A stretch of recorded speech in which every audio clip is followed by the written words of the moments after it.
Le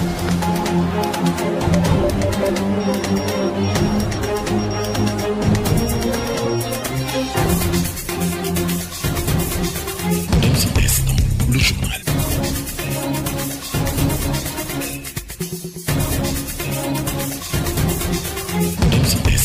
Le journal.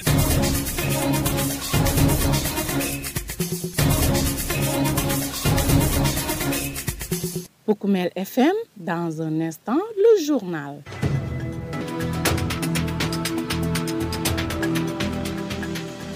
C'est un plaisir de vous savoir très nombreux à respecter ce rendez-vous du programme de votre radio au service des communautés. Nous sommes partis pour une nouvelle édition d'information. Au sommaire de ce journal, examen du certificat de fin d'études élémentaires et du concours d'entrée en 6e 2025. Plus de 10 000 candidats attendus ce jeudi dans les centres d'examen dans le département de Goudomp. Métier vert à Bounkiling, 63 apprenants certifiés dans la filière forestière grâce au programme FIT Sénégal. Pendant ce temps, à Sédhiou, la mairie s'engage pour l'autonomisation des femmes en sport CAN féminine. Les Lions du Sénégal vont établir un camp d'entraînement en Algérie. Voilà pour le sommaire.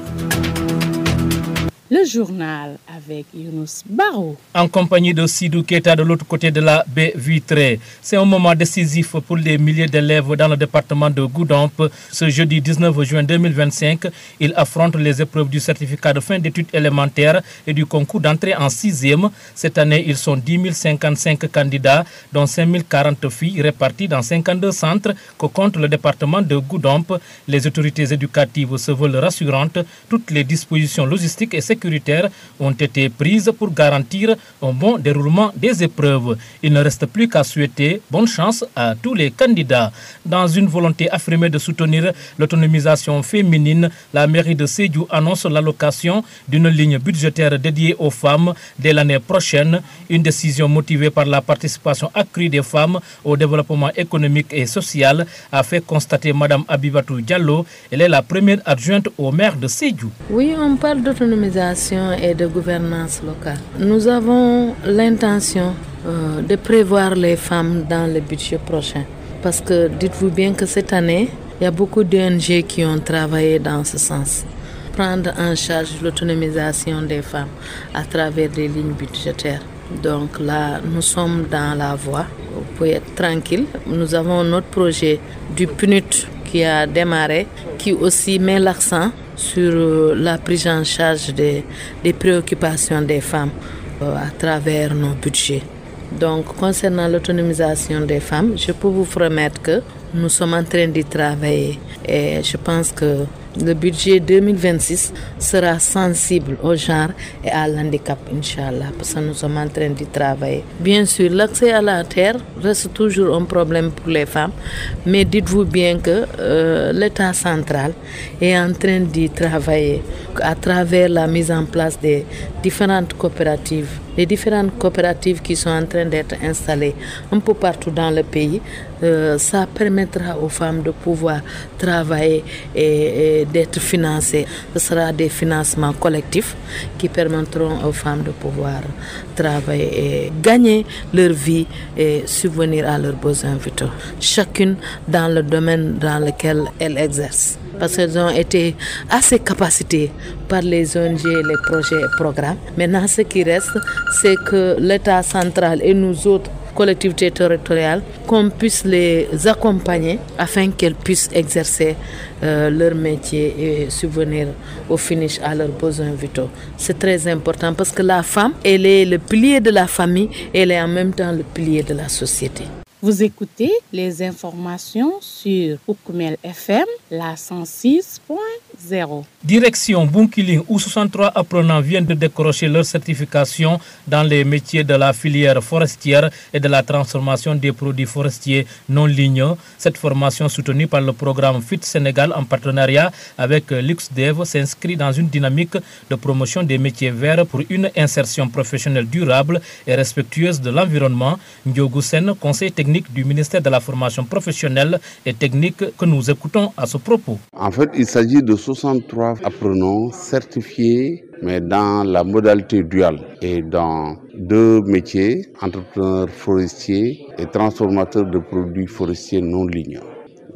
C'est une formation qui a duré 3 années, sanctionnée par un CAP. Et là, nous sommes là aujourd'hui pour évaluer tout le processus, surtout de certification de ces 63 apprenants. Voilà ce qui nous amène aujourd'hui à Bounkiling. C'est une formation qui va leur ouvrir naturellement les portes de l'insertion. Parce que derrière toute formation professionnelle, on vise l'insertion. Mais elle est particulière cette formation parce qu'elle se fait sous la modalité duale. Donc c'est un type de formation qui allie et la pratique en milieu professionnel et l'acquisition de ressources théoriques au niveau du centre de formation en foresterie de Bounkiling. Alors l'idée c'est de dire qu'il faut répondre aux besoins spécifiques du monde du travail. Et cela, pour y parvenir, il faut non seulement s'approprier des compétences nécessaires à l'exercice du métier, mais il faut aussi acquérir ces compétences en milieu réel de travail. Et c'est ça souvent l'intérêt que nous portons à cette modalité de formation qui est la formation duale. 80% du temps, à peu près, l'élève le passe dans l'entreprise et 20% dans les centres ressources pour l'acquisition de ressources théoriques.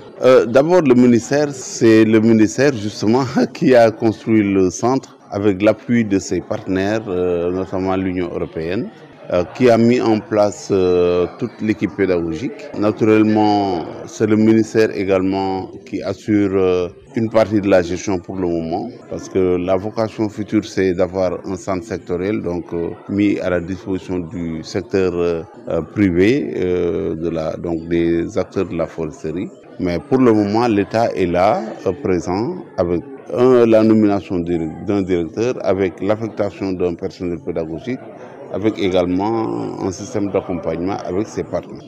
Voilà ce que l'État fait présentement. Naturellement, nous sommes dans un processus de formation continue. Un centre, on ne le forme pas pour uniquement les 63. Il va de soi que nous avons l'ambition, et le centre a l'ambition de servir toute la population du Sénégal, en particulier tout le bassin qui est là, qui est constitué de Ziguinchor, Sédhiou, Kolda, Tambacounda et Kédougou, mais également le centre a une vocation sous-régionale avec les pays limitrophes, la Gambie, les 2 Guinées qui sont à côté.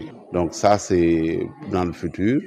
Et effectivement, nous comptons élargir l'offre, non seulement à d'autres filières de formation, parce qu'il y en a d'autres, mais dans la modalité duale actuellement, nous avons ces 2 filières-là.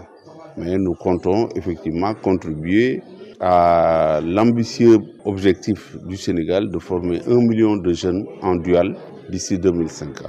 Et le centre de formation en foresterie compte jouer pleinement son rôle dans l'atteinte de cet objectif.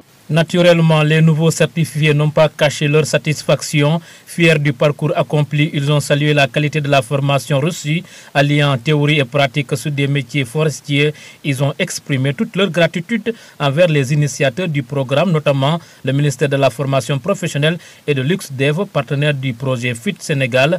Abdoulaye Badiane est l'un d'entre eux. Bon, j'ai toujours opté pour travailler avec les arbres. Pour cela, je suis motivé. Quand j'ai appris que Bodian, lui, il prenait des apprenants, je suis allé directement vers lui. Au cours de cette formation, j'ai appris beaucoup de choses, comme par exemple le marcottage, faire une pépinière, faire des planches, faire des greffages. Tout ça, j'ai appris ça avec M. Bodian vraiment.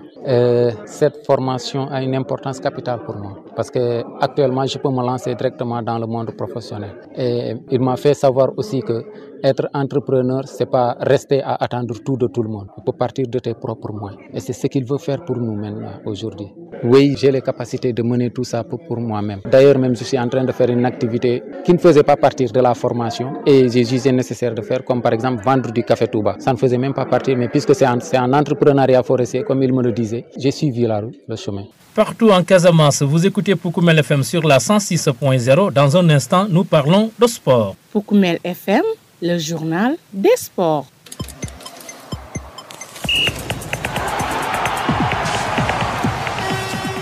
Dans cette actualité sportive CAN féminine, l'équipe nationale féminine de football du Sénégal va établir un camp d'entraînement en Algérie où les Lions vont livrer un dernier match amical face aux locaux dans le cadre de la préparation de la prochaine Coupe d'Afrique des Nations de la catégorie. A-t-on appris du sélectionneur national? L'équipe nationale féminine va quitter Dakar le 27 juin pour un petit camp en Algérie. On va jouer le 1er juillet contre l'Algérie, a indiqué Moussa Sissé. Selon le sélectionneur national, les Lions vont quitter Algérie le 2 juillet pour le Maroc. Le Sénégal va évoluer dans le groupe A en compagnie du pays hôte Maroc, de la Zambie et de la République démocratique du Congo. Et puis la finale de la Coupe du Sénégal féminine de football va opposer donc les Aigles de la Médina, détenteurs du trophée à Diapo Olympique de Guédiawaye. Les Aigles de la Médina se sont qualifiés en éliminant Koumaré FC de Sédhiou 7-1 mardi au stade municipal des HLM. Quant à Diapo Olympique de Guédiawaye, elle a battu au tir au but 3-1 l'AS Bambey. À l'issue du temps réglementaire, les deux équipes étaient à égalité 0 but partout. C'est l'essentiel à retenir pour cette passe des sports qui referme ce journal. Le rappel des titres.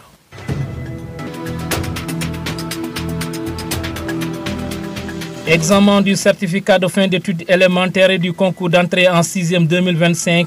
Plus de 10 000 candidats attendus ce jeudi dans les centres d'examen dans le département de Goudomp. Métier vert à Bunkiling, 63 apprenants certifiés dans la filière forestière grâce au programme FIT Sénégal. Pendant ce temps, à Sédhiou, la mairie s'engage pour l'autonomisation des femmes. En sport, CAN féminine, les Lions du Sénégal vont établir un camp d'entraînement en Algérie. Un grand merci à Sidou Keita qui s'est bien occupé des opérations techniques. À la présentation, c'était Younous Barou. Mesdames, Messieurs, une fois de plus, toutes nos excuses pour la non-disponibilité de la version mandingue. La rédaction de Poukoumel vous retrouve demain, Inch'Allah, si tout se passe comme prévu. Merci et au revoir.